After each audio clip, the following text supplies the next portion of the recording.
সাবেক প্রধানমন্ত্রী ও BNP chairperson Khaleda জিয়ার প্রতি শেষ শ্রদ্ধা জানাতে এবং তার জানাজায় অংশ নিতে বেশ কয়েকটি দেশের পররাষ্ট্রমন্ত্রী, বিশেষ দূত এবং প্রতিনিধিরা ঢাকায় আসছেন। পাকিস্তানের উপপ্রধানমন্ত্রী ও পররাষ্ট্রমন্ত্রী ইসহাক দার, ভারতের পররাষ্ট্রমন্ত্রী এস জয়শঙ্কর, ভুটানের পররাষ্ট্রমন্ত্রী ডিএন ধুঙ্গিয়েল, মালদ্বীপের প্রেসিডেন্টের বিশেষ দূত ও দেশটির উচ্চশিক্ষামন্ত্রী আলী হায়দার আহমেদ ঢাকায় আসবেন। এছাড়াও আরও কয়েকটি দেশের প্রতিনিধিরা খালেদা জিয়াকে শ্রদ্ধা জানাতে এবং জানাজায় অংশ নিতে আসার কথা রয়েছে। দর্শক, খালেদা জিয়ার বাসভবন ফিরোজার সামনে রয়েছেন সহকর্মী নিয়াজ মোর্শেদ। আমরা সরাসরি যোগ দিচ্ছেন তিনি।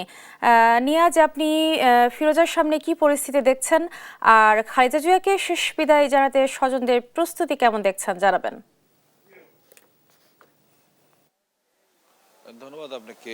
যেমনটি বলছিলেন যে খালেদা জিয়ার যে বাসভবন ফিরোজা, সেটির সামনে কিন্তু আমরা দেখেছি সকাল থেকে আসলে নিরাপত্তা কিন্তু আসলে জোরদার করা হয়েছে বেশি, এবং পুলিশ থেকে শুরু করে আপনার সেনাবাহিনীর যারা সদস্য রয়েছেন তারাও কিন্তু এখানে এই জায়গাটিকে কিন্তু এক ধরনের নিরাপত্তা বেষ্টনীর মধ্যে কিন্তু ঘিরে ফেলছে।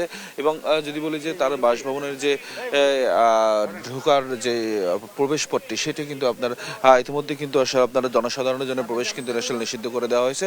এবং সেই সাথে আপনার এই যে আপনার এবং তারেক রহমানের যে বাসাটি, সেই যে সড়কটি কিন্তু ইতিমধ্যে আসলে ব্লক করে দেওয়া হয়েছে, এবং জনসাধারণ প্রবেশ আসলে সেখানে কিন্তু নিষিদ্ধ করে দিয়েছে। এবং আমাদের গণমাধ্যম কর্মীদেরও কিন্তু এক ধরনের একটা নিরাপত্তা বেষ্টনীর মধ্যে দিয়ে কিন্তু আসলে কাজ করার কথা রয়েছে। এবং যদি একটু বলি যে আজকে কিন্তু ঠিক আমরা যতদূর জেনেছি যে সকাল 9টা নাগাদ খালেদা জিয়ার মরদেহকে আপনার এবারকার হাসপাতাল থেকে বের করা হবে, এবং তারপরে আসলে তার এই বাসভবনে নিয়ে আসা হবে, এবং এখানে স্বজনদের জন্য কিছু সময় রাখা হবে। এবং এরপরে আবার আপনার গুলশান 2 হয়ে বনানী হয়ে আপনার মহাখালী ফ্লাইওভার হয়ে বিদায় সরণি হয়ে কিন্তু আপনার সেটি কিন্তু আপনার নিয়ে যাওয়া হবে একেবারে সংসদ ভবনের যে দক্ষিণ প্লাজা, যেখানে আসলে জানাজা অনুষ্ঠিত হবে সেখানে। এবং যদি একটু বলি যে বেগম খালেদা জিয়া আপনার তাকে আসলে এক নজর শেষবার দেখার জন্য কিন্তু এখনো পর্যন্ত আমরা এখানে আসলে তেমন করে নেতাকর্মীদের আসলে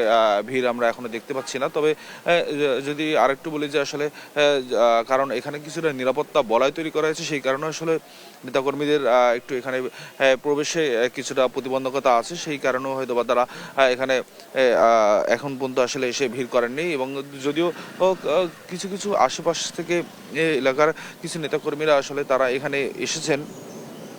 এবং যদি একটু বলি যে এই মুহূর্তে কিন্তু আপনার এখানে কিন্তু আপনার বেশ নিরাপত্তার যে ব্যবস্থা, সেটি কিন্তু আরও আসলে জোরদার করা হচ্ছে। এবং এখানে আপনি দেখতে পাচ্ছেন ক্যামেরার মাধ্যমে যে এই যে আপনার প্রশাসনের পক্ষ থেকে আপনার তাদের এই যে প্রবেশের পথগুলোকে এবং সেটিকে আসলে বন্ধ করে দেওয়া হচ্ছে। এবং সেই সাথে আপনার তাদের যে আসলে সিএসএফ যারা সদস্য রয়েছেন এবং আপনার এবং প্রশাসনের বিভিন্ন বাহিনী যারা সদস্য রয়েছেন, তারাও কিন্তু আসলে এটিকে কিন্তু আরও বেশি নিরাপত্তা ব্যবস্থাটাকে জোরদার করছেন। বেগম খালেদা জিয়া বাংলাদেশের একজন আপসীন নেত্রী, এবং আপনার দীর্ঘ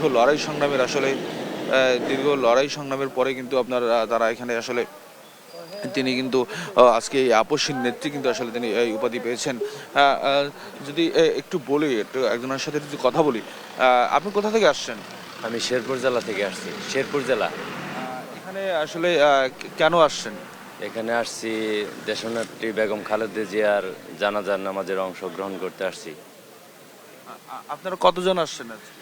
আমরা শেরপুর জেলা থেকে প্রায় 15 থেকে 20টা গাড়ি আসছে, বাস গাড়ি আসছে। সবাই দেশনেত্রী বেগম খালেদা জিয়াকে জানাজার নামাজে অংশগ্রহণের জন্য আসছে। আপনি কোথা থেকে আসছেন? ময়মনসিংহ থেকে। কখন রওনা দিচ্ছেন? তো রাত্রে 3টায়। এই বাসভবন এখানে কেন আসছেন? এখানে আসছি আমাদের মাতৃতুল্য দেশনেত্রী বেগম খালেদা জিয়া পরলোক গমন করেছে। আমাদের সুলতান দেশনায়ক জনাব তারেক রহমানের পাশে শোকের দিনে পাশে দাঁড়ানোর জন্য আসছি। জানাজায় অংশ নেবেন? ইনশাল্লাহ জানাজায় অংশ নেওয়ার জন্য আসছি। যেমনটি শুনছিলেন তারা আসলে জানাজায় অংশ নেবেন, কিন্তু তারপরও একবার বাসভবনে তারা এসে তাকে এক নজর দেখার আশায়, যেন তাকে দেখা যায়, এক নজর দেখতে পারে, একেবারে খালেদা জিয়ার মরদেহ যেন এক নজর দেখতে পারে, সেই প্রত্যাশায় তারা কিন্তু কেউ কেউ এখানে এসেন, বিভিন্ন জেলা উপজেলা থেকে তারা এখানে এসেছেন। এবং সেই সাথে যদি একটু বলি যে আমরা আর একটু বলি যে বেগম খালেদা জিয়া আসলে একজন আপসীন নেত্রী ছিলেন, এবং দুটি আপনার স্বৈরাচার অভ্যুত্থানে তিনি কিন্তু অগ্রনায়ক ছিলেন, এবং সেই সাথে আপনার সেই অভ্যুত্থানের অগ্রনায়ক কিন্তু তিনি ছিলেন। এবং সেই সাথে যদি একটু বলি যে তাদের নেতাকর্মীদের একটাই প্রত্যাশা ছিল যে এবারের নির্বাচনে বেগম খালেদা জিয়া আবারও প্রধানমন্ত্রী হবেন এবং দেশ পরিচালনার দায়িত্ব নেবেন।